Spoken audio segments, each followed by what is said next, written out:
លើខ្ញុំហើយមែនទេទើបមិនបានប៉ុន្មានខែគេផ្ដាំបែកចិត្តទង្វើល្អពីមុនឬធ្វើក្រនអាណិតព្រោះពេលនេះធៀបពិតចិត្តគេបដូរគ្រប់យ៉ាងចេញស្រែកខ្លាំងខ្លាំងដឹងខ្ញុំពេលណាមនុស្សយើងអស់ធំហើយណាស្លូតស្ដាប់បានខ្ញុំព្រមខំទាំងអស់ទូងខាតបងប៉ុន្មានត្រឹមចង់ដឹងតែម្យ៉ាងគេពីមុនបាត់ទៅណាគេផ្លែកមិនដូចតាមទេ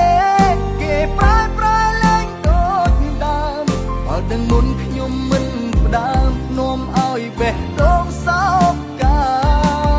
ខ្ញុំហត់នឹងតាមអារម្មណ៍ខ្ញុំយំដើម្បីអ្នកណាឲ្យខ្ញុំបែបនេះ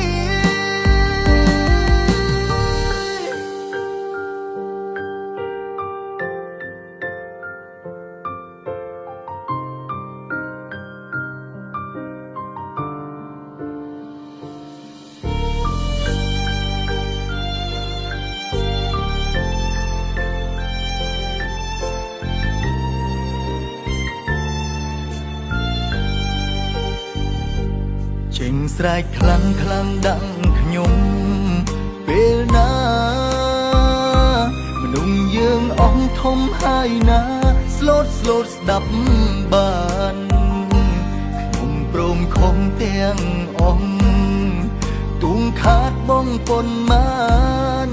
ត្រឹមចង់ដឹងតែម្យ៉ាងគេពីមុនបាត់ទៅណាគេផ្លែកមិនដូចតាមទេគេប្រែលែងដូចដើមបើដឹងមុនខ្ញុំមិនផ្ដាំនាំឲ្យបេះដូងសោកកាខ្ញុំហត់នឹងតាមអារម្មណ៍ខ្ញុំយំដើម្បីអ្នកណាឲ្យខ្ញុំបែបនេះ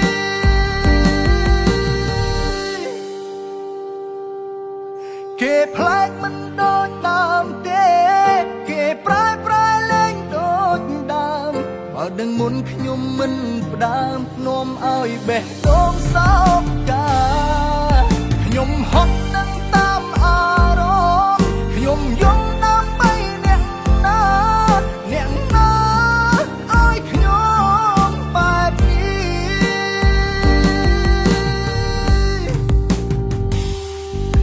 នឹងទៅមិនត្រឡប់